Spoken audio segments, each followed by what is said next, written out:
It is not remarkable that so many of the reported ghosts and phantoms and supernatural visions have been observed just as night was falling, for that is a time when the mind is fatigued and is most subject to hallucinations. And yet, there are some, like that which Captain Nolan saw on the plains of Normandy, which cannot be so easily explained away.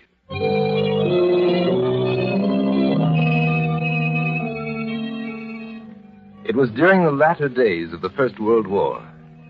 The cavalry troops under the command of Captain David Nolan had rendered valuable service in a score of crucial battles.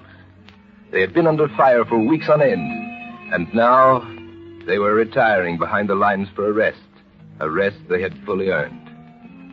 The long column of horsemen moved slowly, wearily through the twilight. At their head rode Captain Nolan and two other officers. They were discussing how they intended to spend their leave. You men can celebrate all you like. The only thing I want to do is to sleep. Each man to his own taste, Digby.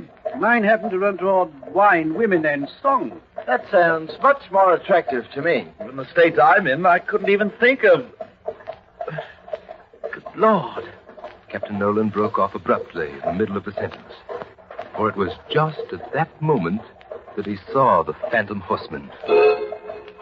They were clad in white, on white steeds, and they rode in a straight, silent column, paralleling the line of the captain's own men, not more than a dozen yards away.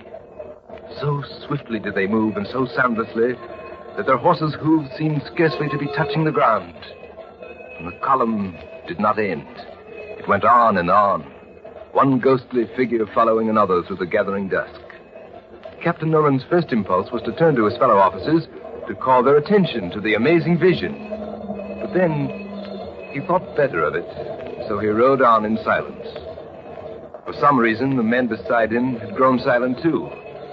But a few moments later, while the captain's eyes were still fastened on the incredible cavalcade, Lieutenant Digby said suddenly, You may have something there after all, Captain. I could stand a good night's rest myself. Nolan turned sharply and peered into Digby's face, as though he was seeking something there. What made you change your mind? Oh, I don't know. I suppose I'm more tired than I thought. It seemed to hit you rather abruptly. Yes, it did, didn't it, Captain? And that was all the lieutenant would say. And once again, silence fell among the three men. But this time, it was short-lived. For after another moment or so, Lieutenant Wayne blurted out violently, almost hysterically, I can't stand this any longer. You see them, so does Digby. We're not dreaming, and we're not just tired either. That column of cavalrymen is really there. If it weren't, why should all three of us be watching it?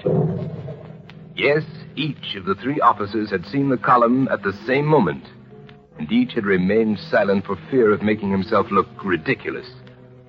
Night descended swiftly now, and the phantom horsemen were blotted from view.